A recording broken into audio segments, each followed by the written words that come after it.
Hello everyone, welcome to my YouTube channel. তো সবাই কেমন আছেন? আলহামদুলিল্লাহ আমিও ভালো আছি। তো গ্রাম বাংলার ঐতিহ্য এই নকশি পিঠা কত সুন্দর, একটিমাত্র সূচের সাহায্যে হাতের মাধ্যমে অনেক সুন্দর সুন্দর পিঠাতে নকশা তৈরি করা যায়।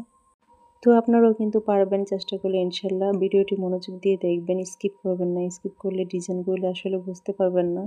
তো আমার ভিডিওগুলো ভালো লাগলে প্লিজ একটি লাইক করে দিবেন। আপনাদের একটি লাইক আরও সুন্দর সুন্দর ভিডিও বানাতে আগ্রহী করে তুলবে। তো আরও নতুন নতুন নকশি পিঠার ভিডিও দেখতে আমার চ্যানেলটিকে সাবস্ক্রাইব করে রাখবেন। তো পুরো ভিডিওটি দেখার অনুরোধ রইল, দেখতে থাকুন। তো দেখা হবে পরের ভিডিওতে। আজকের মতো বিদায়। ততক্ষণ পর্যন্ত সবাই ভালো থাকবেন। আল্লাহ হাফেজ।